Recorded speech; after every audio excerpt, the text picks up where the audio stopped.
अच्छा, आज का जो हमारा टॉपिक है ना, वो है टेक्निकल एसईओ। ठीक है। टेक्निकल एसईओ, एनीवन कोई बता सके कि टेक्निकल एसईओ बेसिकली किस पर्पस के लिए यूज होता है और किस क्या क्या चीज देखनी पड़ती है इसमें? कोई बता दे रैंडमली, अगर किसी को थोड़ा बहुत भी आइडिया है तो। सर टेक्निकल एसईओ बेसिकली होती मतलब ऑन पेज ही है। उसमें ऑन पेज में आप कुछ टेक्निकल टर्म्स जो हैं वो ऐड करते हैं उसको रैंक करने के लिए अपने पेज को। सर टेक्निकल एसईओ बेसिकली हम प्लगइन्स के थ्रू करते हैं, अपनी स्पीड ऑप्टिमाइज करते हैं। फिर हमने सिक्योरिटी प्लगइन्स इंस्टॉल किए होते हैं, उनको एक्टिवेट करना होता है। और उसके थ्रू हमने अपना साइट मैप बनाना होता है, स्कैमर डाटा को बनाना होता है। और इसके अलावा अच्छा, ठीक है।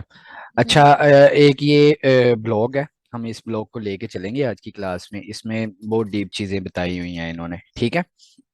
तो ब्लॉग आपको आपके साथ में शेयर भी कर दूंगा ये ब्लॉग। तो इसको मैं अपने पॉइंट ऑफ व्यू से बताऊंगा कि मतलब टेक्निकल एसईओ होती क्या है और उसमें हमने क्या क्या चीज़ें देखनी होती हैं। ठीक है। सबसे पहले तो समझ लें कि टेक्निकल एसईओ होती क्या है। टेक्निकल एसईओ बेसिकली आपने अपनी वेबसाइट को सर्च इंजन के लिए ऑप्टिमाइज करना है, ताकि चाहे वो बात है एक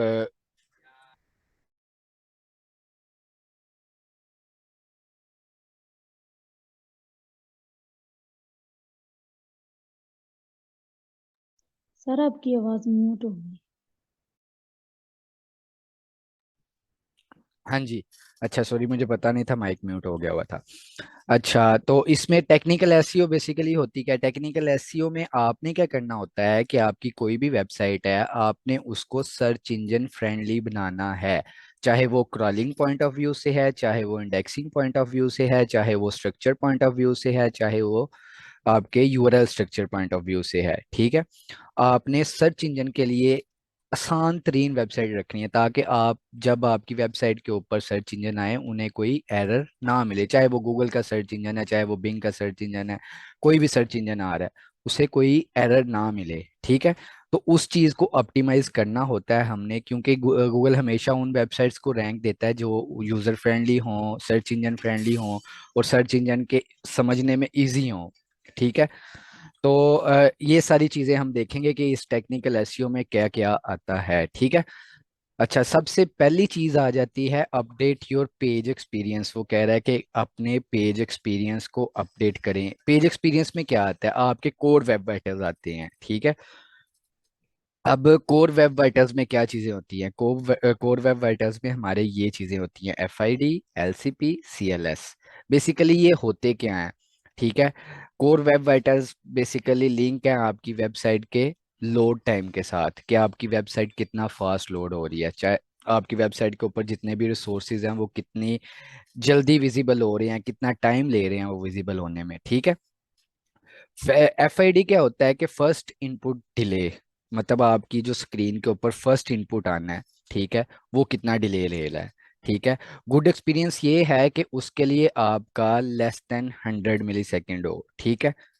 ये आपका जो गूगल के सर्च इंजन के जो क्या कहते हैं, कोर वेब वाइटर्स हैं, वो ये कहते हैं कि आपका एफ आई डी है वो 100 मिली सेकेंड से बिलो होना चाहिए। ठीक है। अच्छा, अगली चीज आ गई लार्जेस्ट कंटेंटफुल पेंट, एलसीपी। एलसीपी क्या होता है कि आपकी वेबसाइट के ऊपर, आपके पेज के ऊपर जो लार्जेस्ट एलिमेंट्स हैं, जैसे आपका हीरो इमेज हो गई या वीडियो इमेजेस होगी, वो कितना टाइम ले रहे हैं लोड होने में। ठीक है। जो आपके लार्जेस्ट कंटेंट है, ये जो गूगल का सर्च इंजन है वो इसका ऑप्टिमाइज टाइम बताता है कि वो मिनिमम 2.5 सेकेंड्स के अंदर अंदर वो लोड हो जाना चाहिए। ठीक है। उसके बाद आ जाता है हमारा सी एल एस। ठीक है। सी एल एस क्या होता है? Cumulative layout shift. ठीक है। The visual stability of elements on the screen. इसमें बेसिकली कि आप देखेंगे जब आप वेबसाइट कोई खोलते हैं तो विजुअल जो उसका एलिमेंट्स हैं, कभी इधर जा रहे होते हैं लोड टाइम में, कभी इधर जा रहे होते हैं, मतलब थोड़ा सा ना फ्लक्चुएट हो रही होती हैं चीज़ें। तो वो आपका ज़्यादा नहीं होना चाहिए, वो भी आपका मिनिमम 0.1 सेकेंड से नीचे नीचे होना चाहिए। ठीक है। मैं आपको एग्जाम्पल दिखा देता हूँ। ठीक है, फर्ज करें मैं इधर से खोल लेता हूँ कोई भी वेबसाइट, मैं ये खोलता हूँ। ठीक है, ये वेबसाइट आ गई। अब ये देखें फर्स्ट इनपुट डिस्प्ले आया, ये लार्जेस्ट कंटेंटफुल पेंट हो गया हमारा। अब देखा था आपने स्टार्ट में जैसे ही हुआ ये थोड़ा सा ना विजुअल ऐसे ऊपर था, फिर ये नीचे हुआ, ये सारी चीज़ें। अब इनका देख लें आप रैंक, इनको मैंने अगर सर्च किया हुआ है टेक्निकल एसईओ चेकलिस्ट, ठीक है, मैंने ऐसा कुछ सर्च किया हुआ है, ठीक है, तो वो टॉप पर रैंक कर रहा है, तो उसके वेब राइटर्स खुद देख सकते हैं कि आपके कितने परफेक्ट हैं। मैंने अभी उसे ओपन ही किया है तो हर चीज़ बिल्कुल परफेक्ट आई है। ठीक है, तो आपने क्या करना होता है कि अपने जो कोर वेब राइटर्स हैं उन्हें बिल्कुल परफेक्ट रखना होता है। अब कोई मुझे बता दे कि आप अपनी वेबसाइट के कोर वेब राइटर्स कहाँ चेक कर सकते हैं, अगर आपने कहीं चेक करने हैं तो। No sir, no idea. अच्छा, उसके लिए टूल होता है गूगल का पेज स्पीड इंसाइट्स। ठीक है, हम इस पे जाते हैं, ये टूल है, इस टूल पे हमने जाना है। ठीक है, कोई मुझे एक रैंडम, कोई बंदा मुझे रैंडम एक वेबसाइट बता दे। Sir stylo.com। स्टाइलो.com, ये वेबसाइट है? स्टाइलो शूज जो है। अच्छा, ठीक है,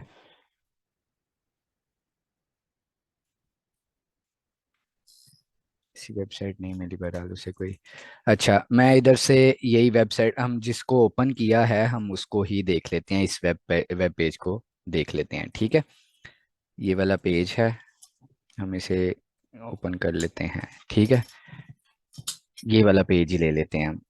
ठीक है, इसके हम कोर वेब राइटर्स चेक कर लेते हैं, इसको हम डालते हैं इधर। बेसिकली ये कोर वेब राइटर्स मैंने आपको पहले भी बताया कि ये हमारे ना लोड टाइम के साथ लिंक्ड होते हैं, तो ये इसने आपको वेबसाइट के लोड टाइम ही बताना होता है। अब इस टूल के अंदर हम और क्या क्या चीज़ें देख सकते हैं मैं आपको बताता हूँ। ठीक है,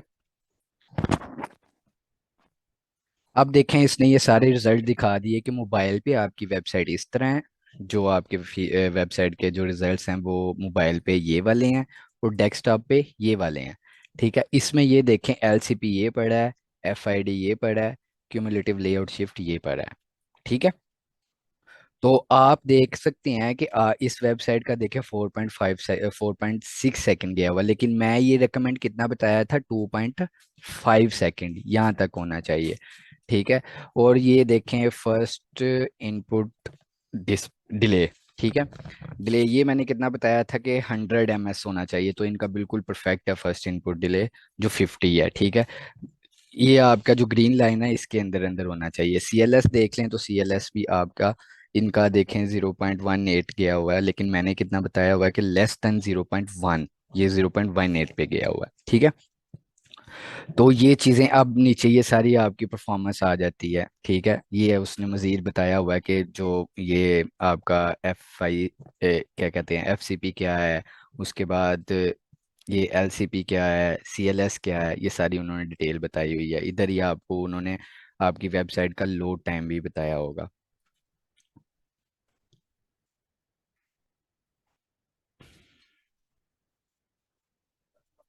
ठीक है, अब ये सारी नीचे देखें कि उनकी सारी एरर्स आ रहे हैं। ठीक है, ये भी टेक्निकल एसईओ का पार्ट है। अब इस टूल पे आए हैं तो मैं इस टूल का आपको ना ज़्यादा वो ब्रीफ दे देता हूँ कि इस टूल के अंदर कौन कौन सी ऐसी चेकलिस्ट होती हैं जो हमने अपनी साइट की ठीक करनी होती हैं, और हमारी साइट, अब हमने क्या करना है, हमने अपने ये वाले कोर वेब राइटर्स इंप्रूव करने हैं। ठीक है, अब हमें एग्जांपल मिल गई है कि यार ये नहीं, इसके एग्जांपल हमारे पास आ गई है, और हमें ये कह रहा है कि ये नहीं जी आप ये भी इम्प्रूव करें, आप ये भी इम्प्रूव करें, आप ये भी इम्प्रूव करें। ठीक है, तो इसके लिए बेस्ट सोल्यूशन क्या है कि आप नीचे आके इसी टूल की रिकमेंडेशंस देखें, अपॉर्चुनिटीज देखें कि वो आपको क्या अपॉर्चुनिटीज बता रहा है। अब इसमें टॉप अपॉर्चुनिटी क्या हमारे पास आ रही है, वो कह रहा है कि आपकी वेब पेज के ऊपर अनयूज जेएस बहुत यूज हुई है। ठीक है, आप उसे रिड्यूस करें। आप क्या करते हैं, आप ये चीज़ हमने तो नहीं करनी। हम क्या करते हैं कि हम ये वाली सारे पॉइंट्स अपने पास शीट में बना लेते हैं, डॉक्यूमेंट में बना लेते हैं, ताकि हमारा जो भी डेवलपर है हम उस डेवलपर को वो चीज़ असाइन कर सकें।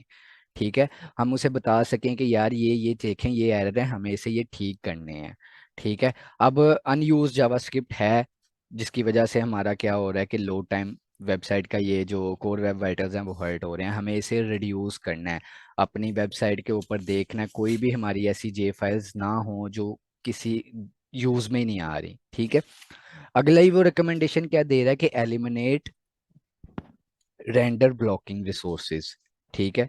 रेंडर ब्लॉकिंग रिसोर्सेज क्या होते हैं कि आपकी वेबसाइट के ऊपर कुछ ऐसी फाइल्स होती हैं, कुछ ऐसे रिसोर्सेज होते हैं जो सर्च इंजन असेस नहीं कर पा रहा होता। ठीक है। तो जब वो चीज़ें असेस कर नहीं पा रहा होता तो वो आपकी वेबसाइट को ठीक से, मतलब अब इसमें देखें, इसने ये बोला हुआ कि एफसीपी एलसीपी, जब वो आपकी चीज आपकी वेबसाइट से आपके रिसोर्सेज ही नहीं असेस कर पा रहा तो वो आपके वेब वाइटर्स अच्छे नहीं देगा तो आपको रैंक अच्छा नहीं मिलेगा। ठीक है। वो ठीक से लोड करके नहीं, वेब अपने जो उनके ऊपर यूजर हैं, गूगल के यूजर्स हैं, उन्हें वेबसाइट को अच्छी तरह लोड करके नहीं दिखा पाएगा। ठीक है। तो ये सारी फाइल्स होती हैं, आपने क्या करना होता है कि डेवलपर को बताना होता है कि ये फाइल्स हैं, इसके ऊपर ये एरर आ रहा है, जो रेंडर ब्लॉकिंग एरर आ रहा है, तो हमने क्या करना है, इसे बिल्कुल परफेक्ट करना है ताकि हमें ये वाली फाइल्स जो है ना या तो रिमूव कर दें या नहीं ऐसा कुछ करें कि सर्च इंजन इन्हें क्रॉल कर पाए। ठीक है। अगला चीज आ गया कि serve images in next gen formats. इसमें क्या होता है कि वो आपको रिकमेंडेशन दे रहा है कि आपके वेब पेज के ऊपर जितनी भी इमेजेस हैं, ठीक है,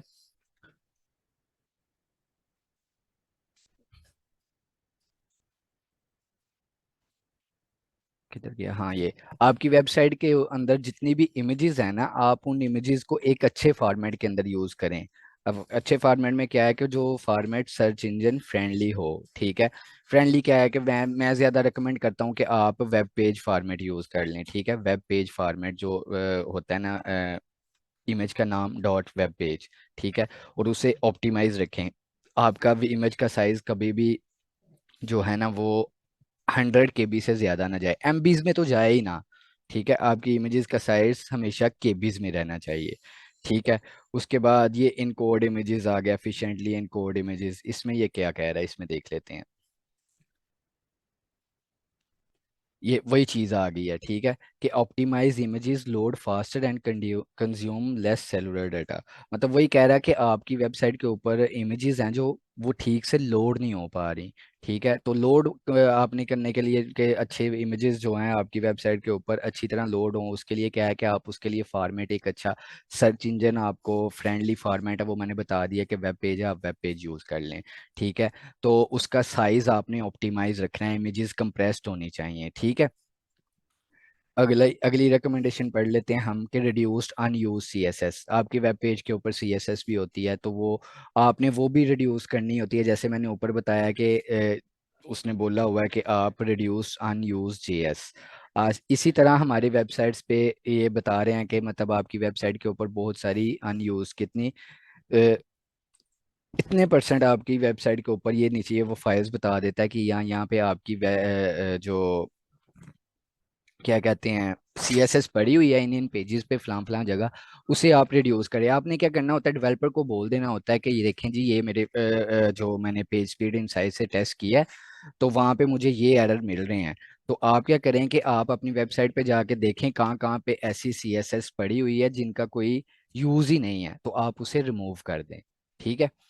अगली चीज़ आ गई, ये सारी डायग्नोस्टिक आ गई। इसमें आप ये सारी चीज़ें क्या होती हैं कि आपने क्या करना होता है कि इनका एक चेकलिस्ट बना लेनी होती है। चेकलिस्ट बनाने के बाद आपने ये डेवलपर को दे देनी होती है कि डेवलपर को आपने दे देनी होती है कि आप ये वाली सारी चीज़ें हैं जो ये जितने भी एरर हैं आप इन्हें फिक्स करें। ठीक है। तो कोर वेब वाइटर्स आपने इस तरह फिक्स करवा लेने हैं। ठीक है। अगली चीज़ आ गई, आपने मोबाइल फ्रेंडलीनेस देख लेनी है कि आपकी वेबसाइट के ऊपर जो है ना वो आपकी वेबसाइट जो है ना वो मोबाइल फ्रेंडली होनी चाहिए। ठीक है। किसी भी स्क्रीन पे जा रही है क्योंकि यूज़र्स के मोबाइल मॉडल टू मॉडल, ठीक है, कंपनी टू कंपनी वेरी करते हैं, स्क्रीन टू स्क्रीन वेरी करते हैं। तो आपकी वेबसाइट क्या होनी चाहिए कि हर मोबाइल के ऊपर बिल्कुल परफेक्ट परफॉर्म करनी चाहिए। कोई आपकी वेबसाइट के ऊपर इमेजेस हैं, बटन्स हैं, वो ऐसे नहीं होने चाहिए कि यूज़र को यूज़ करने का पता ही ना चले। लाइक बटन के ऊपर टेक्स्ट आ रहा है, टेक्स्ट के ऊपर इमेज आ रही है, इस तरह की चीज़ें नहीं होनी चाहिए, मोबाइल फ्रेंडलीनेस होनी चाहिए। अब इसका हम टेस्ट कैसे कर सकते हैं, इसके लिए भी गूगल का ही टूल है, मोबाइल फ्रेंडली टेस्ट। ठीक है। अब मोबाइल फ्रेंडली टेस्ट में आपने क्या करना होता है, ये गूगल का अपना ही है। ठीक है, इधर आके आपने फर्ज करें मैं किस यूआरएल को लेके चल रहा था, इस यूआरएल को लेके चल रहे हैं हम इस यूआरएल को उधर डाल के इसको टेस्ट कर लेते हैं कि मोबाइल फ्रेंडली है या नहीं है। ठीक है, हम कर लेते हैं टेस्ट।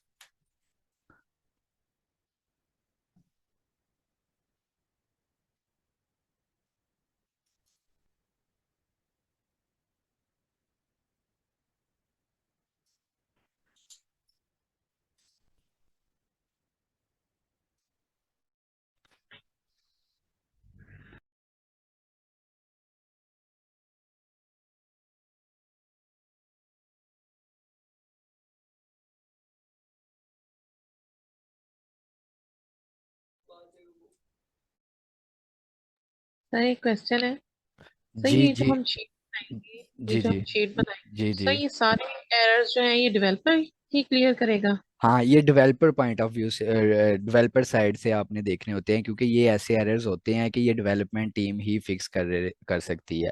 अब इसमें आप तो नहीं ना, मतलब एसईओ टीम के मेंबर्स हो अगर हो, हाँ अगर वो इतना कैलिबर का बंदा है कि वो खुद देख सकता है ये चीज़ें, तो वो देख ले, कोई मसला नहीं है। लेकिन इसका वेल सोल्यूशन यही होता है कि आप डेवलपर को ये चीज़ असाइन करें। ठीक है, ये डेवलपर के ही काम की होती हैं, जो आपके कोर वेब वाइटर्स होते हैं ना, उनको ठीक करना आपने डेवलपर के साथ असिस्ट करके उन्हें ठीक करवाना होता है। ठीक है। अब इसमें मैंने ये देखें, ये टेस्ट किया इसका, ये गूगल कह रहा है जी कि page is usable on mobile. ठीक है, बिल्कुल परफेक्ट है। ठीक है, इसी तरह आपने जो भी अपनी वेबसाइट है या आपका जो भी जिस पर आप काम कर रहे हैं, तो आपने देख लेना होता है कि उसमें ये बिल्कुल ओके हो। ठीक है। अब अगला हमारा पॉइंट आ गया कि आगे उसने टूल ही बताए हुए हैं कि ये पेज स्पीड इनसाइट से देख लें। अब एक ये भी है वेब पेज टेस्ट, जिस तरह मैंने ये बताया है ना कि ये टूल है, बताया था मैंने, क्या नाम था उसका, पेज स्पीड इनसाइट्स। इसी तरह एक टूल है जीटी मैट्रिक्स। ठीक है, वो भी एक अच्छा टूल है, आप उसे भी फॉलो कर सकते हैं। ठीक है, इसमें भी आपने क्या करना होता है, इधर आके अपनी जिस वेबसाइट पे आप काम कर रहे हैं या जिसको आपने कोर वेब वाइटर जिसके ठीक करने हैं, आप उधर आके उसे इधर टेस्ट कर लेते हैं। ठीक है, ओके हो गया। अच्छा, जी सर। अगली चीज आ गई कि आपके crawl your site and look for any crawl errors. ठीक है, आपने क्या करना होता है कि अपनी वेबसाइट्स को किसी क्रॉल में मतलब क्रॉलिंग टूल है कोई, जैसे इन्होंने जिक्र किया हुआ है स्क्रीमिंग फ्रॉग का, वहां पे जाके आप अपनी वेबसाइट डालें और देखें वहां पे कोई ऐसे एरर्स तो नहीं आ रहे। ठीक है, एरर्स उसमें क्या हो सकते हैं कि आप देखें कि आपकी वेबसाइट बिल्कुल असेस हो रही है, क्रॉलर्स मतलब उसमें कोई ऐसी चीज 404 पेजेस तो नहीं पड़े हुए, उसमें कोई सर्वर एरर पेजेस तो नहीं पड़े हुए, वो सब कुछ ओके है।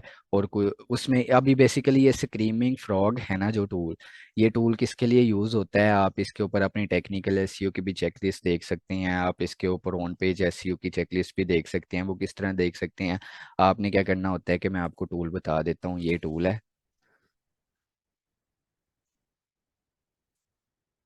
Screaming frog.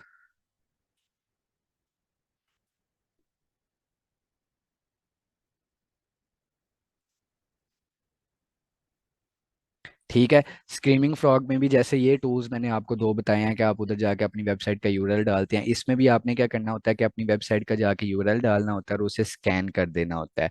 स्कैन करने के बाद वो आपको एक पूरी रिपोर्ट जनरेट करके दे सकता है, दे देता है, जिसको आप खुद देख सकते हैं। उसमें क्या चीज़ें होती हैं कि लाइक मैं अभी आपको थोड़ी देर ना वो स्क्रीमिंग फ्रॉग की भी वो स्क्रीन शेयर करके उसमें भी एग्जांपल आपको दिखाता हूँ।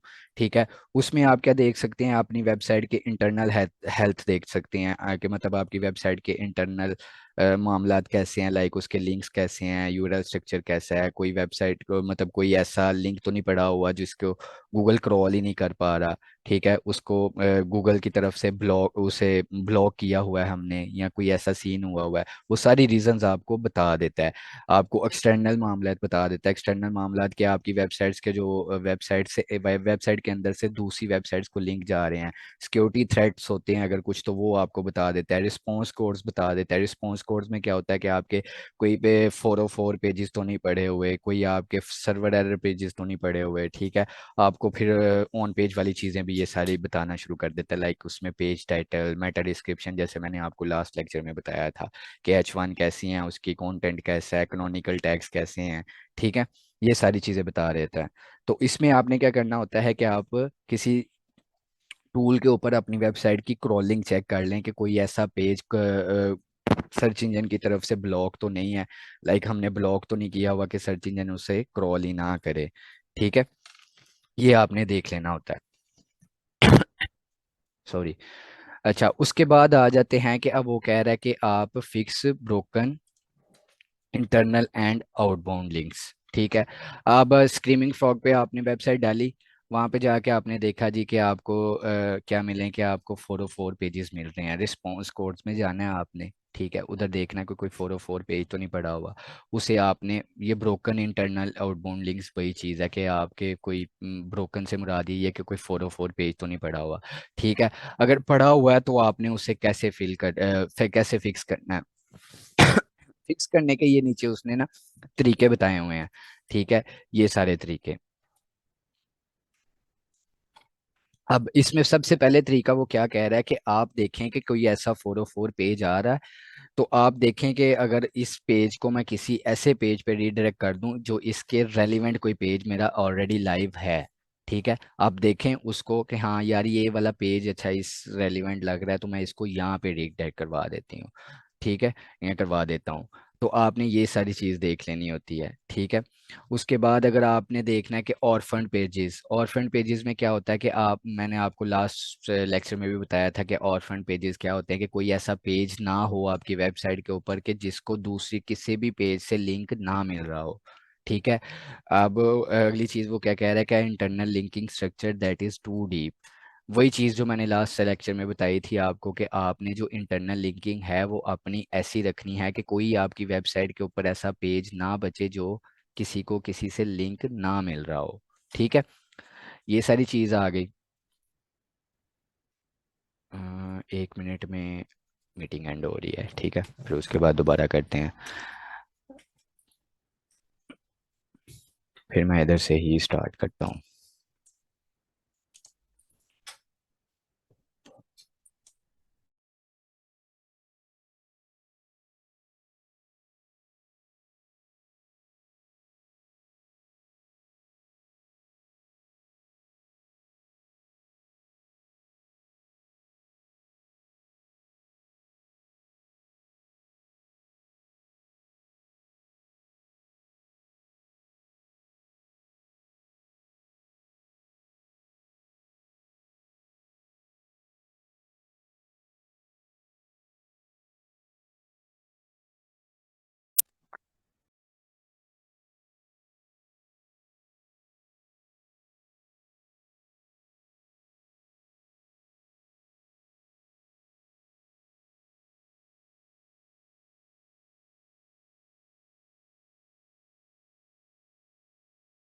अच्छा, आप सबको ये मेरा स्कीमिंग फ्रॉग नज़र आ रहा है?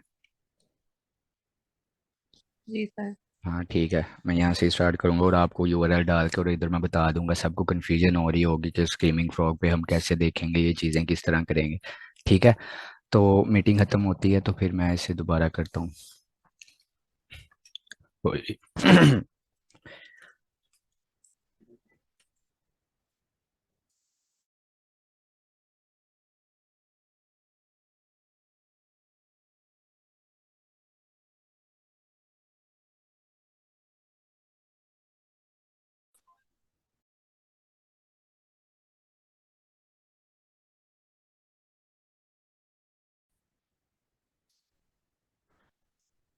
हेलो, मेरी आवाज़ आ रही है सबको? जी सर आ रही है। और स्क्रीन आ रही है? Yes sir. ठीक है, स्क्रीमिंग फ्रॉग शो हो रहा है आपको? Yes sir. अच्छा, अब इसमें फ़र्ज़ करें हम कोई अपनी वेबसाइट डाल लेते हैं। ठीक है, अब इसमें हम कौन सी एग्जांपल लेके चल रहे थे? फ़र्ज़ करें हम ये एग्जांपल लेके चल रहे थे।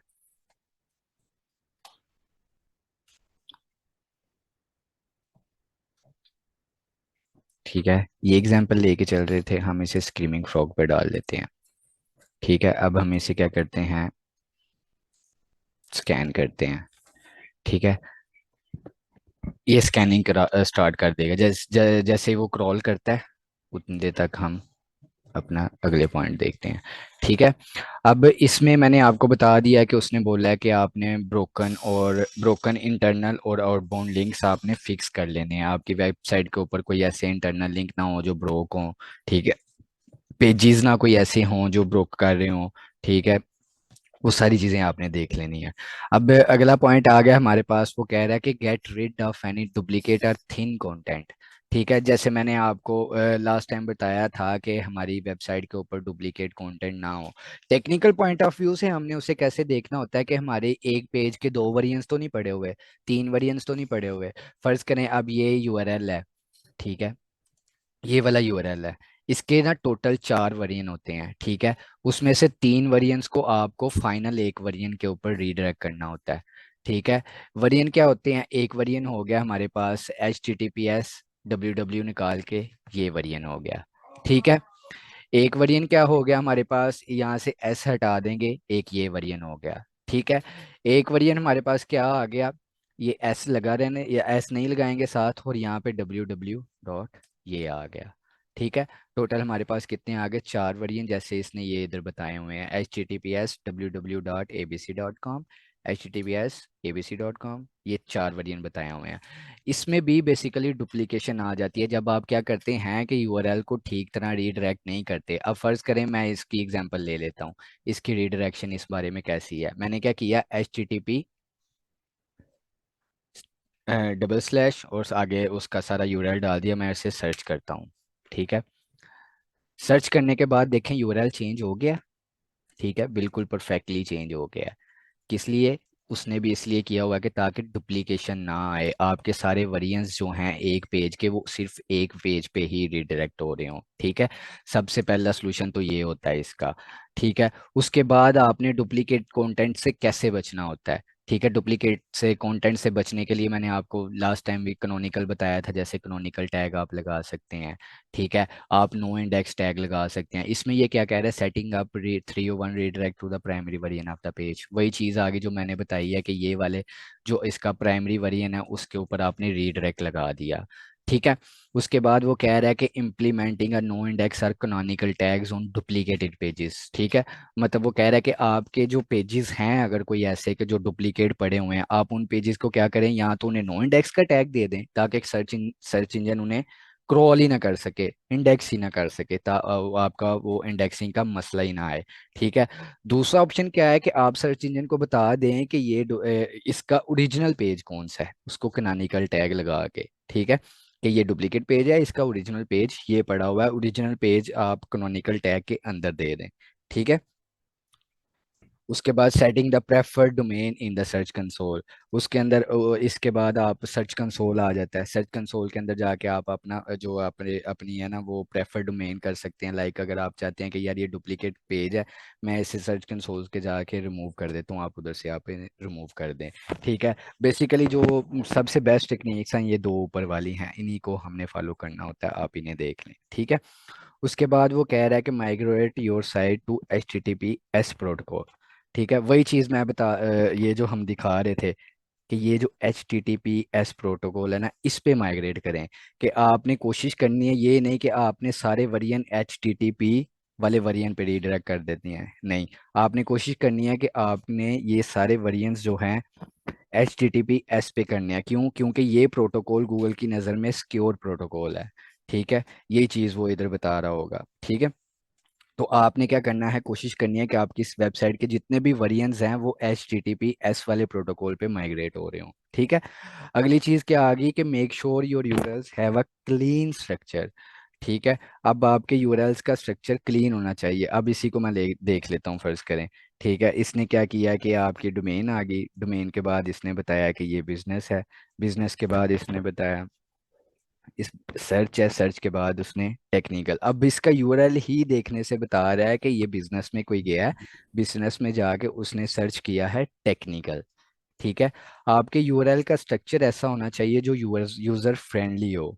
ठीक है, आपने कोशिश करना है कि आप उसमें भी मैंने कुछ चीज़ें आपको लास्ट लेक्चर में बताई थी, जैसे कि उसमें मैंने बताया था कि आपके यूआरएल की लेंथ क्या होनी चाहिए। ठीक है, आपके यूआरएल में आपने नंबर्स कैसे यूज़ करने हैं या नहीं करने हैं। मैंने मना किया था कि आपने नंबर्स यूज़ नहीं करने। ठीक है, उसके बाद आगे आपने स्पेशल कैरेक्टर्स यूज़ नहीं करने, उसकी लेंथ क्या रखनी है। ठीक है, अब इसमें आगे कि आपने उसको किस अब इसमें देखें ना, इस तरह कैसे ऑप्टिमाइज तरीके से लेके चला हुआ है। ये यूजर को देखने से पता चलेगा तो जाहिर सी बात है, क्योंकि इधर भी मैं अगर आके देखूँ ना, तो ये देख रहे हैं, ये ब्रेड क्रम्स बन रहे हैं ये टॉप पे। ठीक है, ये इसी की मदद से बनती हैं कि आपकी ये जो यूरल ऐसे ऊपर आ रहे होते हैं ना, उस वजह से ही बन रहे होते हैं। क्योंकि ये देखें, इसने पहले ये डोमेन उठाई, फिर उसने बताया अच्छा टेस्ट में जाना है, फिर मोबाइल फ्रेंडली आया। ठीक है, तो आपको क्या मिला कि इसने क्या किया हुआ, एंड पे जाके मोबाइल फ्रेंडली कीवर्ड्स जो है डाला हुआ है, लेकिन मैंने क्या सर्च किया है, मोबाइल फ्रेंडली। ठीक है, इसमें इसे क्या मदद की है कि जो इसने यूआरएल में आगे एंड पे कीवर्ड डाला हुआ है, जो मैंने कीवर्ड सर्च किया है। ठीक है, इस तरह आपने लेके चलना है यूआरएल स्ट्रक्चर को। यूआरएल स्ट्रक्चर में आपने क्या चीज़ें रखनी होती हैं कि लाइक आपका ये सर्विस पेजेस है, ये बिल्कुल आपने जो नेविगेशन है, नेविगेशन बिल्कुल परफेक्ट होनी चाहिए आपकी।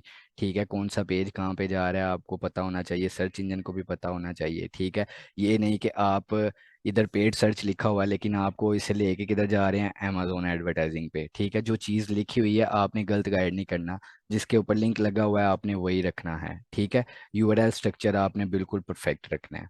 ठीक है, अब यूआरएल स्ट्रक्चर में किसी को कोई सवाल हो तो वो मुझसे पूछ सकता है, किसी किस्म का भी।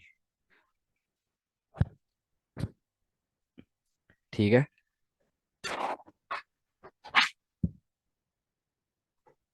ठीक है, इसमें ये सारी वो सारी एग्जांपल्स ही बता रहा है कि आपने कैसे एग्जांपल्स लेके चलना है। Sorting parameters, some of the large shopping sites. हाँ, ये देखिए ना, अब इसमें स्पेशल कैरेक्टर्स भी आ रहे हैं, इस तरह के कैरेक्टर्स भी आ रहे हैं। आपने कोशिश क्या करनी है कि इन वाले स्पेशल कैरेक्टर्स से बचना है। ठीक है, वही सारी चीजें हैं जो मैंने बताई हैं। उसके बाद आ जाता है हमारा 7 point, ensure your site has an optimised XML site map. ठीक है, एक्सएमएल साइट मैप में क्या होता है कि आपकी वेबसाइट का सारे आप सर्च इंजन को एक फाइल दे देते हैं कि आप मेरी वेबसाइट्स के जितने भी यूआरएल्स हैं इसमें पड़े हुए हैं। ठीक है, फिर इससे क्या होता है कि गूगल गूगल को आसानी हो जाती है, या किसी भी सर्च इंजन को आसानी हो जाती है कि वो उसे आपकी वेबसाइट को एक ही फाइल में असेस कर ले, जितने भी पेजेस पड़े हुए हैं आपकी वेबसाइट में। ठीक है, अब उसको वो क्या कह रहा है कि आपका ऑप्टिमाइज साइट में क्या होता है। ठीक है, जैसे भी आप अपनी वेबसाइट के ऊपर कोई आपने अपना इतना ऑप्टिमाइज रखना है कि जैसे ही आपकी वेबसाइट के ऊपर कोई नया पेज आता है तो वो ऑटोमेटिकली आपकी एक्सएमएल साइट मैप में ऐड हो जाना चाहिए। वो कैसे होता है कि आप अगर वर्डप्रेस वाले बंदे हैं तो वर्डप्रेस पे आप खुद ही योस्ट के जरिए कर सकते हैं, क्योंकि योस्ट से जाके उसकी सेटिंग करने के बाद आपको मिल जाता है कि अच्छा यहाँ पे जाके मैंने किसी को करना आता है योस्ट से एक्सएमएल साइट मैप।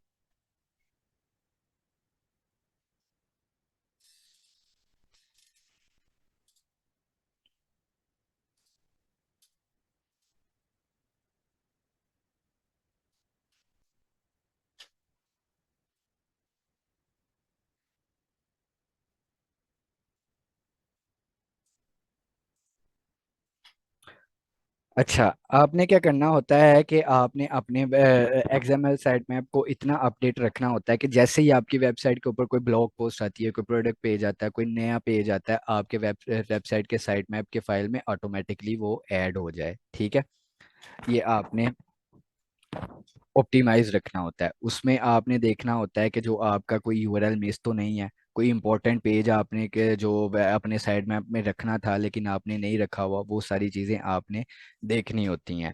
ठीक है, you should exclude following XML site map. ठीक है, आपने साइड मैप से वही चीज़ें आ गई कि आपने साइड मैप में वो वाले यूआरएल्स नहीं डालने, कौन से, जो पैरामीटर्स के साथ हैं। पैरामीटर्स में क्या है, फ़र्ज़ करें मैं इधर जाके कुछ सर्च करता हूँ। ठीक है, इधर जाके मैं वेबसाइट के ऊपर कुछ सर्च करता हूँ, फर्ज करें।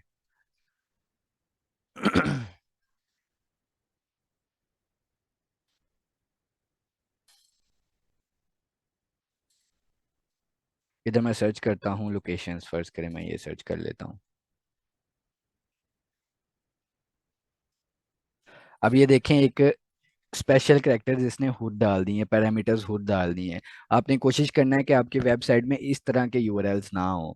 यही इसने एग्जांपल दी है कि आपने जो आपके यूआरएल्स विद पैरामीटर्स है ना, इस तरह के यूआरएल्स हो गए आपके सर्च जो साइट मैप में है वो ना हो। ठीक है, यूआरएल्स दैट आर 301 रीडायरेक्टिंग, मतलब आपने जो यूआरएल्स रीडायरेक्ट हो रहे हैं, फर्ज करें इसका मैंने आपको एग्जांपल दी थी कि एक ये यूआरएल है। ठीक है, इसका एक वेरिएंट क्या है, HTTP।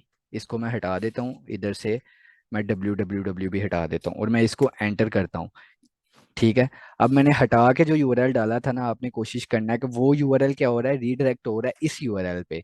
ठीक है, तो आपके साइट मैप में कोई ऐसा यूआरएल नहीं होना चाहिए जो रीडायरेक्ट हो रहा हो किसी दूसरे पेज पे, जैसे ये वाला यूआरएल इस टाइम रीडायरेक्ट हो रहा है दूसरे वाले यूआरएल पे। ठीक है, तो आपने अपने साइट में हमें ऐसे यूआरएल नहीं रखने, वो वाले यूआरएल्स नहीं रखने जो 404 हैं या जिनके ऊपर सर्वर एरर है, वो नहीं देखने आपने।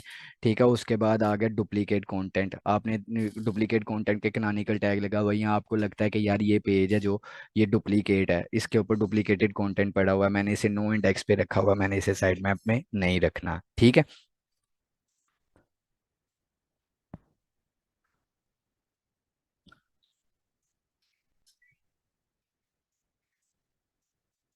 ये साइट क्रॉल नहीं हो पाई। ठीक है, मैं फर्ज करें इधर एक और साइट डाल देता हूँ, क्योंकि ये JS साइट होगी मेरे ख्याल से,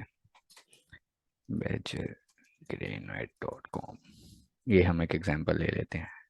ठीक है, इसको क्रॉल करते हैं, इसे क्रॉल हो लेने दें उतनी देर। अच्छा, मैं ये स्क्रीमिंग फ्रॉग का बताऊंगा बेसिकली कि इधर से आपने अपनी ओन पेज को कैसे देखना है, एरर्स कैसे देखने हैं। ठीक है, अच्छा हमारा साइट मैप का भी मैंने आपको बता दिया। अच्छा, जैसे ही आपका साइट मैप फाइनल हो जाए, आपने क्या करना होता है, उसे जाके सर्च कंसोल में डाल देना होता है। सर्च कंसोल में डालने के बाद आपको क्या होता है कि आपको सारी चीज़ें जैसे ये स्क्रीनशॉट है, इसके अंदर आपको वो सारे एरर बता देता है कि आपकी साइट के अंदर जो साइट मैप हैं, जो पेजेस हैं, वो क्यों इंडेक्स नहीं हुए, क्रॉल क्यों नहीं हो पा रहे, वो गूगल सर्च कंसोल पे सारी रिपोर्ट आ जाती है। ठीक है, उसके बाद आ जाता है make sure your site has an optimised reports dot T file. Report dot T file क्या होती है, एनीवन?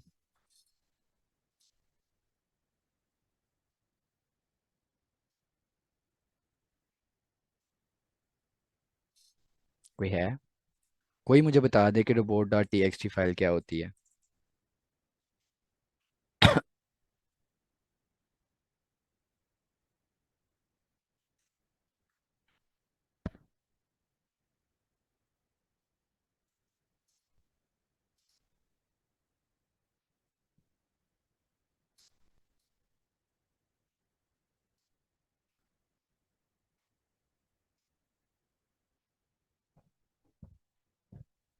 कोई भी नहीं है इधर?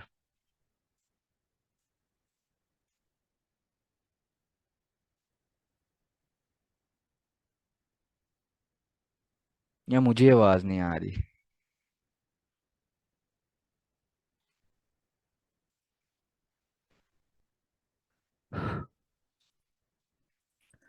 चलें, बहरहाल इसमें ये है कि आपने रोबोट डॉट टी फाइल में देखना होता है कि आपके जो कोई ऐसे यूआरएल्स तो नहीं पड़े जो आपके इंपॉर्टेंट पेजेस हैं, जो आपके important pages. Robot dot T file होती क्या बेसिकली, आप इसमें आप एक फ़ाइल बनाते हैं और सर्च इंजन के लिए एक फ़ाइल बना देते हैं जिसमें आप उसे बता देते हैं कि ये वाली साइट आप ये वाले मेरी साइट के पेजेस हैं, ये वाला ये आपके मेरी साइट के वो क्या कहते हैं पाथ्स हैं।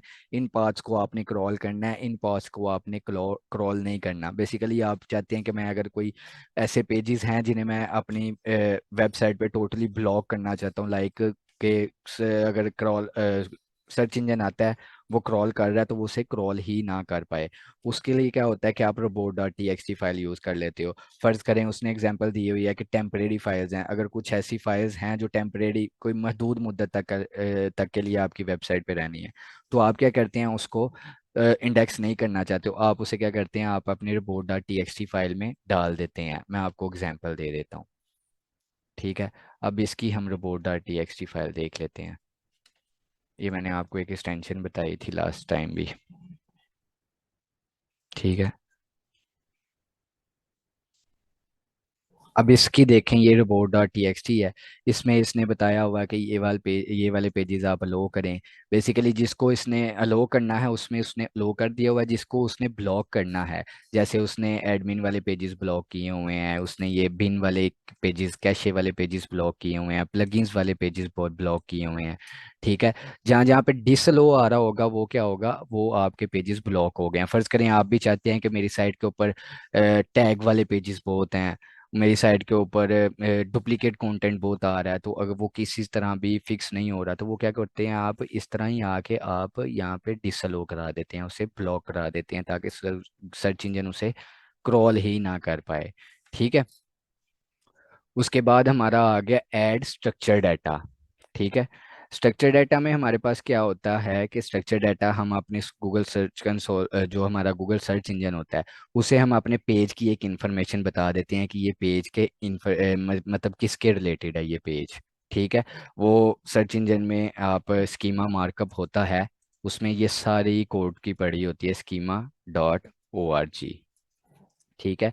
ये वेबसाइट है, इधर सारी डिटेल पड़ी होती है कि आपने कोई स्कीमास डालने हैं तो आपने किस तरह के स्कीमास डालने हैं। अगर आपका लोकल बिजनेस स्कीमा है, आपका रेस्टोरेंट है, आपका आपने रिव्यू स्कीमा डालना है, आपने प्रोडक्ट स्कीमा डालना है, आपने कौन सा स्कीमा डालना है, ये सारी।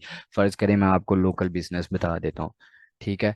लोकल बिजनेस में आते हैं तो वो नीचे ये सारी टाइप्स बता देगा कि मैं सर्च इंजन में कौन कौन सी ऐसी लोकल बिजनेस की टाइप्स होती हैं। ऑटोमोटिव बिजनेस है, चाइल्ड केयर हो गया, डेंटिस्ट हो गया, ठीक है, ड्राई क्लीनिंग और लॉन्ड्री हो गया, इमरजेंसी सर्विस हो गया, एम्प्लॉयमेंट एजेंसी हो गया, एंटरटेनमेंट बिजनेस हो गया, फाइनेंशियल सर्विस हो गया, ये सारी बिजनेस ये कैटेगरीज आ गई। ठीक है। तो फ़र्ज़ करें मैं आपको इसमें से मैं कहता हूँ कि जी मुझे डेंटिस्ट, मेरा बिजनेस है डेंटिस्ट। ठीक है। तो डेंटिस्ट स्कीमाज में ये सारी प्रॉपर्टीज़ होती हैं, ये सारी प्रॉपर्टीज़ आप अपने स्कीमा के अंदर लगा सकते हैं सर्च इंजन को बताने के लिए कि ये पेज किस रिलेटेड है। ठीक है। फ़र्ज़ करें कि आप डेंटिस्ट है ना, तो वो कहता है कि करेंसीज एक्सेप्टेड, मतलब आपकी हमारे बिजनेस पे कौन सी ऐसी करेंसीज एक्सेप्ट होती हैं, वो अपनी सारी करेंसी बता सकते हैं, ओपनिंग आवर्स बता सकते हैं। इससे क्या होता है कि सर्च इंजन आपकी चीज़ों को, आपके बिजनेस को अच्छी तरह जान लेता है कि अच्छा ये इसके बिजनेस में ये चीज़ें हैं, इस तरह है। तो वो सारी चीज़ें इस स्कीमा मार्कअप से उसे मिल जाती हैं। ठीक है। अब इसमें हम देखते हैं कि उसने एड्रेस भी बोला हुआ है, एग्रीगेट रेटिंग, अभी बेसिकली रिव्यूज़ के होते हैं, जो आप स्टार्स देखते हैं अक्सर किसी पेजेस पे नीचे स्टार्स बने हुए आ रहे होते हैं सर्च इंजन रिजल्ट्स में। ठीक है। उसके बाद हो गया कि कंटेन प्लेस, फैक्स नंबर, जियो कोऑर्डिनेट्स, ये सारी चीज़ें आ गई। अब इस कोड की एग्जांपल क्या होती है, इसने नीचे एग्जांपल भी देखी, हमने इसमें जाना है जेसन एलडीडी। जेसन एलडी बेसिकली जो गूगल सर्च का इंजन है ना, वो कौन सी लैंग्वेज समझ पाता है ये स्कीमा मार्कअप के लिए, वो ये वाली स्क्रिप्ट है। ठीक है। JSON LD. ठीक है। ये स्क्रिप्ट में आप देखें, इसमें सारा बताया हुआ है, dentist, city smiles, dental care service, ये सारा इसने अपने बारे में बता दिया हुआ है। ठीक है। अब इसको हम जनरेट भी कर सकते हैं, कि कहाँ से कर सकते हैं, मैं आपको बता देता हूँ कि अगर आप कहते हैं कि जी मैंने अपनी वेबसाइट के ऊपर स्कीमा मार्कअप लगाना है और मेरा बिजनेस है, फर्ज करें ये आ गया, मैं ये वाला टूल है। ठीक है। मैं इस टूल को कर लेता हूँ ओपन। इसमें आप क्या करते हैं, आपको वो आप अपनी बस डिटेल्स देते हैं इन्हें। ठीक है। जैसे जैसे आप डिटेल्स देंगे, ये आपको वो सारी चीज़ें जनरेट करके कोड आपको पूरी एक स्क्रिप्ट फाइनल फॉर्म में दे देगा। ठीक है। मैं कहता हूँ जी कि मैंने लगाना है बिजनेस स्कीमा। ठीक है। लोकल बिजनेस स्कीमा, उसे मैं बता देता हूँ कि मेरा लोकल बिजनेस है। ठीक है। कि मैं फर्ज करें डेंटिस्ट हूँ। ठीक है। आप इधर बता देते हैं कि जी मेरा नाम है मेड केयर ही कह लें। ठीक है। इधर आप अपने लोगो दे देते हैं, इमेज का यूआरएल, आप उसे इमेज का यूआरएल दे दिया आपने। ठीक है। इधर आप उसे क्या कहते हैं, आप उसे यूआरएल की आप अपने होम पेज का यूआरएल दे देते हैं कि ये मेरी वेबसाइट है। ठीक है। इधर आते हैं, इधर आप कौन सा यूआरएल दे देते हैं जिस यूआरएल के ऊपर आप लगा रहे हैं। अगर आप होम पेज के ऊपर ही लगा रहे हैं तो इधर होम पेज ही लगा देना। इधर आके आप अपना नंबर लिख देते हैं। ठीक है। इधर आके आप अपनी प्राइस रेंज लिख देते हैं कि लाइक मेरी हमारे जो बिजनेस डेंटिस्ट हैं, हमारी डेंटल सर्विसेज कितने प्राइस से स्टार्ट होती है और कहाँ तक ख़त्म होती है, तो आप इधर फ़र्ज़ करें मैं लिख देता हूँ 500। ठीक है। ये लिख देता हूँ। ठीक है। उसके बाद इधर आप एड्रेस लिख देते हैं। सिटी लिख देते हैं, कुछ भी लिख देते हैं, इधर जिप कोड लिख देते हैं, तो ये साइड पे देखें आपको आपकी डिटेल के मुताबिक वो सारी स्क्रिप्ट बना के दे रहा है, आपका स्कीमा मार्कअप बन रहा है साथ साथ।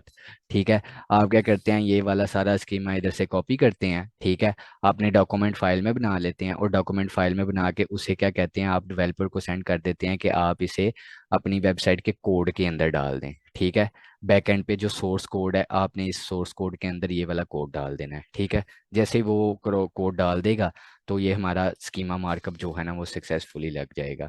ठीक है, ये सारी जो मेन मेन चीज़ें हैं, जो बेसिक टेक्निकल एसईओ के पॉइंट्स हैं, वो सारे मैंने आप लोगों के साथ डिस्कस किए हैं। किसी को इस चीज़ में समझ ना आ रही हो तो मुझसे वो क्वेश्चन पूछ सकता है, इसके बारे में कोई क्वेश्चन हो। फिर अगला, अगर राबिया इधर हैं तो उन्होंने बोला हुआ था कि लास्ट जो लेक्चर है हमारा वो तो हुआ था ऑन पेज के ऊपर, तो उसके ऊपर हमने कोई प्रैक्टिकल करना है, तो वो मुझे बता रहे हैं।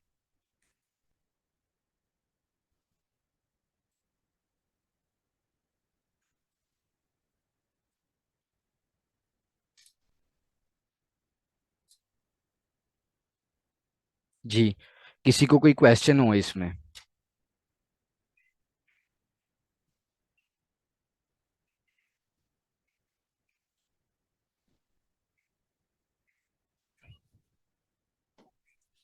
किसी को कोई क्वेश्चन नहीं है इसमें?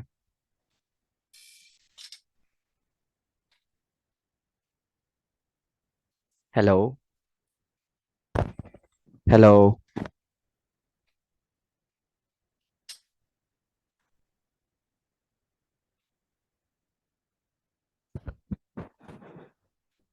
हेलो?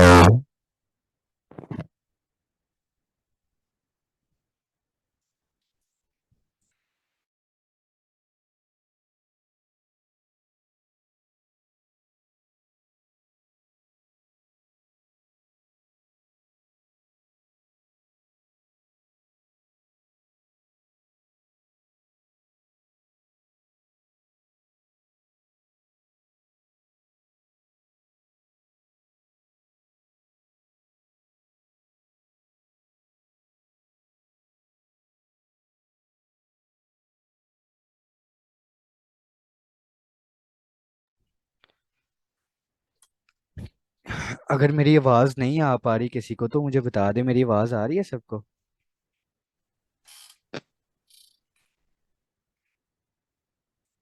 हेलो?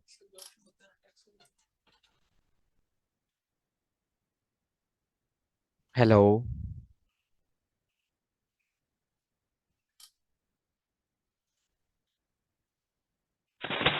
जी सर, आपकी आवाज़ क्लियर आ रही है। क्लियर आ रही है, तो मैं पूछ रहा हूँ कि अगर किसी को कोई इसमें क्वेश्चन हो तो वो मुझसे पूछ सकता है।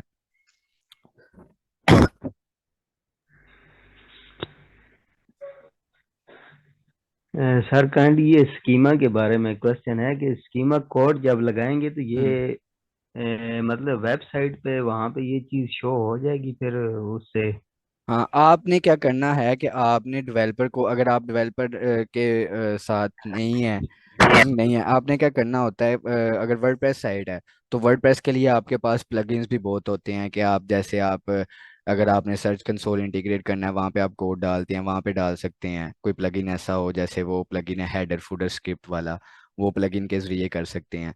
वो नहीं हो तो आपने बेसिकली कोई ऐसा तरीका ढूंढ लेना है कि किसी तरीके आपने ये वाला कोड, ये वाली स्क्रिप्ट आपने बैकएंड पे डाल देनी है, वो पेज के किसी भी हिस्से में डाल दें, डजेंट मैटर। ठीक है, सही उसमें सर।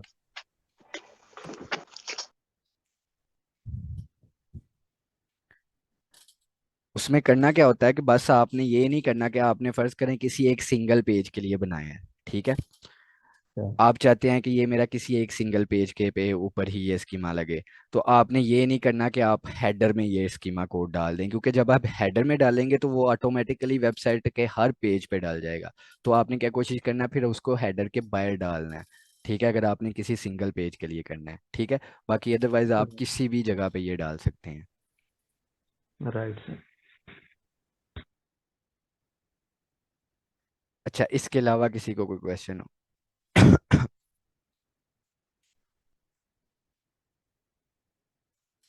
ठीक है, इस बारे में या अगर आपको, मैं फिर ये सारी चीज़ें रिपीट कर देता हूँ।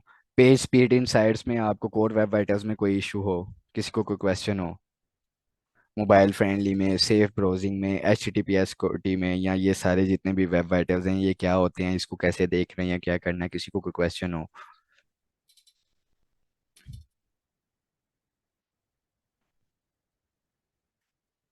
ठीक है। इसमें crawl your site and look for any crawl error. अच्छा, ये था स्क्रीमिंग फ्रॉग का, मैं आपको बता रहा था। ठीक है। अब इसमें क्या करना होता है कि आपको मैं दिखा देता हूँ कि आपने अपनी साइट के रिस्पॉन्स कोड चेक कर लेने हैं। ठीक है। रिस्पॉन्स कोड में आना, स्क्रीमिंग फ्रॉग आ रहा है सबको? जो कोई भी क्वेश्चन पूछ रहा था कि वही मुझे बता दे बस। यस सर, आ रहे हैं। अच्छा, इसमें क्या करना होता है कि आप रिस्पॉन्स सर कोड में प्लीज जाते हैं। ऐड करना होगा आप। सॉरी, आपकी आवाज़ नहीं ठीक आ रही, शोर बहुत आ रहा है। अच्छा, इसमें क्या होता है, रिस्पॉन्स कोड में ये सारे रिस्पॉन्स कोड बड़े होते हैं। अगर आप देखना चाहते हैं कि कोई ऐसा मेरा इंपॉर्टेंट पेज तो नहीं है जो मैंने report dot T x T में ब्लॉक किया हुआ है और सर्च इंजन उसे क्रॉल नहीं कर पा रहा, आप इस पर क्लिक करेंगे तो आपको ये सारी चीज़ें आ जाएंगी। ठीक है। अब आप ये कह रहे हैं कि इसने ये इस वेबसाइट ने क्या किया हुआ है कि ये वाला लिंक है, इसे क्या किया हुआ है, ब्लॉक। लेकिन ये क्या है, एक्सटर्नल रिसोर्स है। ठीक है, ये भी एक्सटर्नल रिसोर्स है, ये भी एक्सटर्नल रिसोर्स है, ये भी एक्सटर्नल रिसोर्स है। ठीक है। तो ये आपको वो यूआरएल्स बता देता है कि आपके जो इंपॉर्टेंट पेजेस हैं जो you report dot T x T में ब्लॉक हैं तो आपने उन्हें रिमूव करना है। ठीक है। उसके बाद ब्लॉक्ड रिसोर्सेज आ जाते हैं, कोई नहीं है इनका। ठीक है। नो रिस्पॉन्स वाले पेजेस आ जाते हैं कि इन पेजेस के ऊपर कोई रिस्पॉन्स नहीं आ रहा। ठीक है। इनकी इंडेक्सिबिलिटी क्या है, नॉन इंडेक्सेबल है ये। ठीक है। इंडेक्सेबली स्टेटस क्या है, नो रिस्पॉन्स। ठीक है। क्योंकि वो कह रहे हैं कि ये यूआरएल्स हैं। ठीक है, ये क्रॉलर स्क्रीमिंग फ्रॉग कह रहा है ये यूआरएल है, इन्हें जो है ना सर्च इंजन क्रॉल नहीं कर पा रहा। क्यों नहीं कर पा रहा? कि गूगल को कोई रिस्पॉन्स नहीं मिल रहा। ठीक है। कनेक्शन टाइम आउट का स्टेटस आ रहा है उसके पास। ठीक है।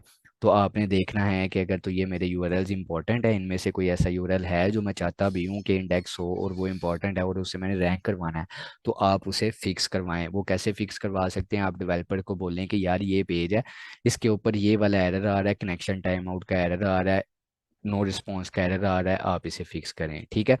उसके बाद आगे सक्सेस टू एक्सेस। इसमें क्या होता है, बेसिकली ये हमारे ओके वाले पेजेस होते हैं जो बिल्कुल ओके होते हैं, जो जिन्हें गूगल क्या कर रहा है व्यू कर पा रहा है। ठीक है। उसके अंदर बाद उसके जो स्टेटस आ जाते हैं, इंडेक्सिबिलिटी, वो एक अलग पार्ट है। बेसिकली ये वो यूआरएल्स हैं जो बिल्कुल ओके हैं, गूगल के पास 200 का स्टेटस दे रहे हैं, गूगल उन्हें विजिबल कर पा रहा है। ठीक है। आगे फिर ये उनका जैसे इंडेक्सिबिलिटी स्टेटस आ जाता है, स्टेटस से 200 कहते हैं स्टेटस कोड को। ठीक है। इंडेक्सेबल है, सब कुछ ओके है, सब कुछ बेहतरीन है। ठीक है। ये सारी चीज़ें आ जाती हैं, आपने देख लेना है कि इनमें जो नो इंडेक्स वाले हैं वो देख लेने हैं, वो ऐसे पेजेस तो नहीं है जो मैंने इंडेक्स करवाने हैं। ठीक है। आप उन्हें देख लें कि मैं जिन्हें एक क्या कहते हैं रैंक करवाना है, जिनके ऊपर हम काम कर रहे हैं, वो इंपॉर्टेंट पेज है लेकिन वो इधर इसके ऊपर नो इंडेक्स का टैग लगा हुआ है, नॉन इंडेक्सेबल का टैग लगा हुआ है, तो आप उसे फिक्स करवाएं। ठीक है। अब अगर कोई ऐसा पेज है जिसको आप क्रॉल ही नहीं कराना चाहते, आप चाहते हैं कि यार ये मैं पेज अपना गूगल के पास नहीं भेजना, जैसे इसमें ये देखें, ये प्लगइन्स वाले पेजेस आ रहे हैं। ठीक है। इसमें कैशे वाले पेजेस आ रहे हैं, ये वाले, ये क्या है, गूगल इंडेक्सेबल है। ठीक है। अगर आप फर्ज करें इनको चाहते हैं कि यार मैं ये वाले नहीं करने, तो आप सिंपली क्या करें, यहाँ तो इन्हें नो इंडेक्स का टैग दे दें, यहाँ सिंपली इन्हें जाकर report dot T x T में क्या कर दें, ब्लॉक कर दें। ठीक है। उसके बाद ये सारी चीज़ें आ गई पेज टाइटल के आपके ऊपर, ये सारे आगे कि ये साइड पर देखें कि टोटल कितने हैं इधर 33। कोई ऐसा पेज तो नहीं है जिसका मेटा टाइटल मिस कर रहा है, कोई डुप्लीकेट तो नहीं आ रही, दो पेजेस हैं वो डुप्लीकेट आ रहे हैं। ठीक है। ये इनका मार्बल किचन काउंटरटॉप्स मिलवाकी और मार्बल किचन वर्कटॉप्स, ये दो पेजेस हैं, पेजेस के लिए ये पेजेस पेजिनेशन से आ रहे हैं। ठीक है। इनका क्या आ रहा है, डुप्लीकेट मेटा टाइटल आ रहा है। तो ये मैंने जो लास्ट लेक्चर में आपको बताया था कि आपने टाइटल्स देखने हैं, सब कुछ देखने हैं, वो इस टूल से देख सकते हैं। इसी तरह ये मेटा डिस्क्रिप्शन है, मेटा डिस्क्रिप्शन में भी आप सारा देख सकते हैं कि कौन कौन सी मिस हैं, कौन कौन सी डुप्लीकेट हैं, कौन कौन से ऐसे हैं जिनकी लेंथ बहुत ज़्यादा है, कौन कौन से ऐसे हैं जिनकी लेंथ बिलो द 70 कैरेक्टर्स है। ठीक है।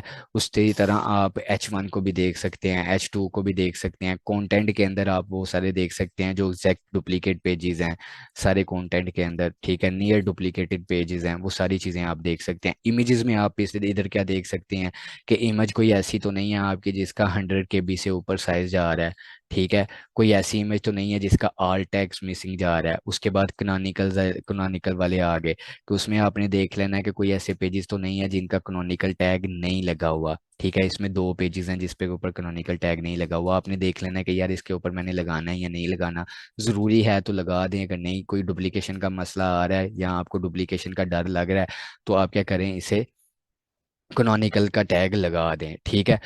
और ये बाकी ऊपर सारे आगे कंटेन कनोनिकल्स के जितने पेजेस उसने कनोनिकल लगा हुआ है, तो ये इसके ऊपर सेल्फ कनोनिकल लगा हुआ है, इसके ऊपर सेल्फ कनोनिकल लगा हुआ है, इसके ऊपर सेल्फ कनोनिकल लगा हुआ है। तो बेसिकली ये सेल्फ रेफरेंसिंग पेज हैं, ठीक है।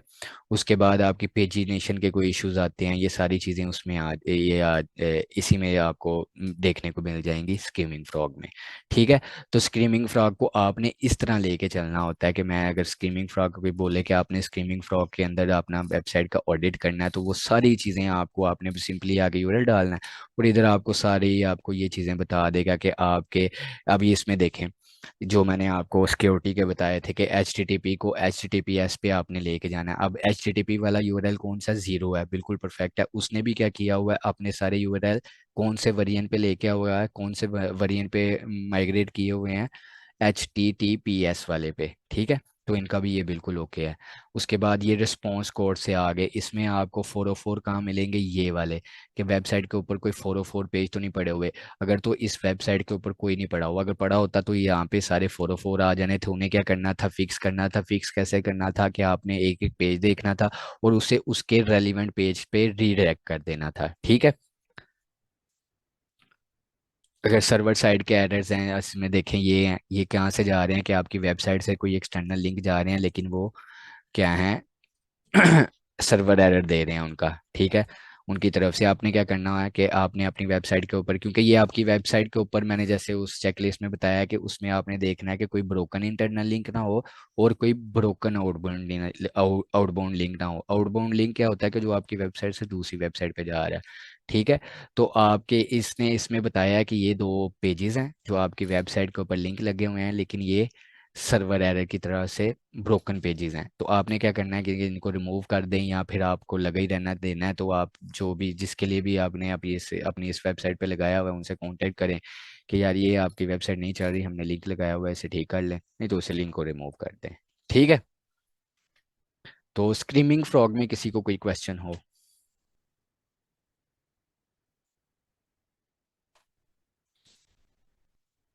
जी।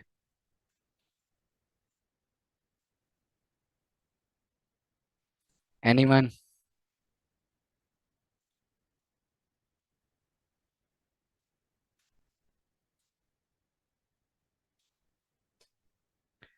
स्क्रीमिंग फ्रॉग में मेरे ख्याल से मतलब अब किसी को कोई क्वेश्चन नहीं है, अगर पूछ नहीं है, अगर इधर राबिया तो बसुम है?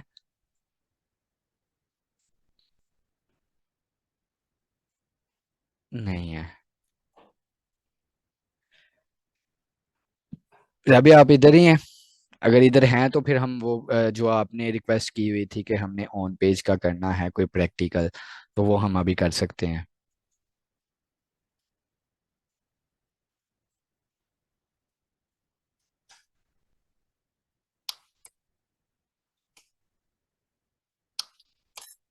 जी सर, मैं इधर ही हूँ। चलें। अच्छा, इसका प्रैक्टिकल मैं कहता हूँ कि हम अगली क्लास में रख लेते हैं, ठीक है। आज के लिए इतना ही है। इसमें ये है कि टेक्निकल एसईओ का मैंने कोई आपको बेसिक ओवरव्यू दिया है कि टेक्निकल एसईओ बेसिकली होती क्या है, उसमें कौन सी ऐसी इंपॉर्टेंट चीज़ें हैं जो हमने देखनी होती हैं, ठीक है। उसके बाद मैंने बताया कि आपने उस टेक्निकल एसईओ में अगर कोई ऐसी चीज़ें हैं कि जो आपने किसी टूल्स के ज़रिए देखनी है, उस टूल्स में कौन कौन से टूल्स हैं। मैंने आपको पेज स्पीड इनसाइट्स का बताया है, मोबाइल फ्रेंडली टेस्ट का बताया है, जीटी मैट्रिक्स का बताया है, ठीक है। उसके बाद आपको ये स्कीमिंग फ्रॉग का बताया कि इससे भी आप सारी चीज़ें देख सकते हैं, ठीक है। तो आज का सेशन मेरे ख्याल से आज के लिए इतना बहुत है। तो अगले सेशन में हम क्या करेंगे कि हमारा जो ऑन पेज का है कोई, तो उसे हम जो है ना प्रैक्टिकल लेके चलेंगे। ठीक है, आपने क्या करना है, जो जो इधर हैं इसमें आपने क्या करना है कि सब ने अपने पास ना कोई एक बंदा बस ले आए कि हाँ मैं कि हम एक एग्जांपल ले जाते हैं कि ये एग्जांपल है, इस एग्जांपल को लेके हम चलेंगे, इसके हम क्या करते हैं कि देखते हैं ऑन पेज, इसके ऊपर प्रैक्टिकली करके देखते हैं। कोई एक पेज ले आना, कोई ले आना, राबे आप ले आना। ठीक है, जी सर ठीक है। चलें ठीक है, आज का हम सेशन इधर ही ख़त्म करते हैं। ठीक है, सर मैंने आपसे एक क्वेश्चन करना था। जी जी वो आपने लास्ट क्लास के अंदर बताया था जियो टैग को ऐड करना स्कैमर जी डेटा के अंदर। जी जी, सर वो काइंडली करके दिखा दें। ये है, इसमें कौन सा कोई रॉकेट साइंस है, मैंने इधर ओपन किया हुआ था ना।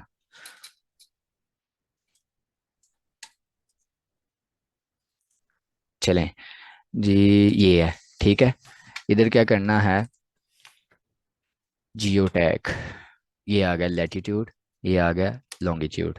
ठीक है, ये आपके बन जाएंगे जियो कोऑर्डिनेट्स। फर्ज करें आपकी लोकेशन है, इधर आते हैं आप, जियो कोऑर्डिनेट,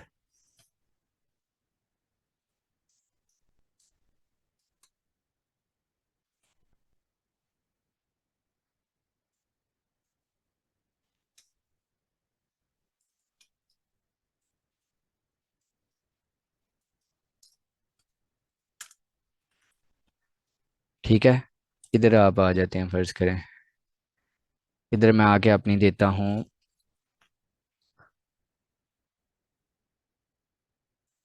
इधर मैं अपनी लोकेशन लिख देता हूँ। ठीक है, इधर मैं लिख देता हूँ 831R1 जोहर टाउन।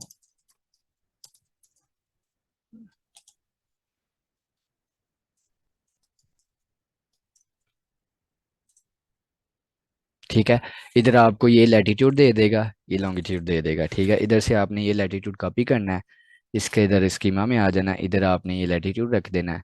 ठीक है, इधर आना है, इधर से आपने ये लॉटिट्यूड क्या लैटिट्यूड, इसे कॉपी कर लेना है और इधर आके इसे इधर रख देना है। ठीक है, ये तरीका हो गया। एक तरीका हो गया, ये तो इधर आपने डाल दी, ये आपके ये जियो कोऑर्डिनेट्स का ऑटोमेटिकली ये जियो टैग्स के कोड के अंदर उसने लगा दिए हैं। ठीक है, अगर आप कहते हैं कि मैं इस टूल पे कहाँ टूल नहीं मिल रहा कोई, तो आपने सिंपली क्या करना है, इधर आके आपने स्ट्रीट एड्रेस लिखना है अपना।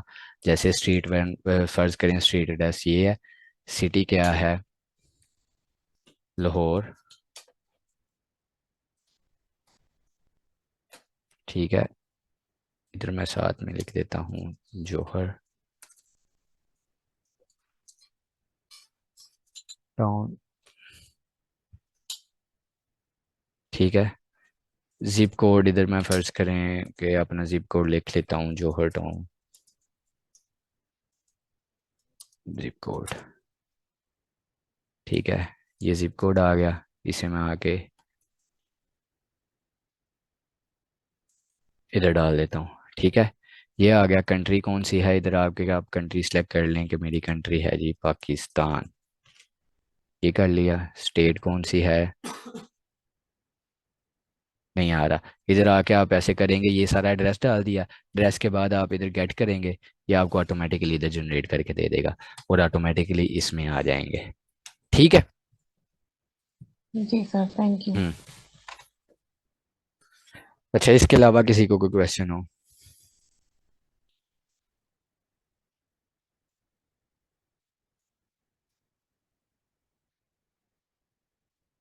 अच्छा, किसी को नहीं है, ठीक है, फिर अगले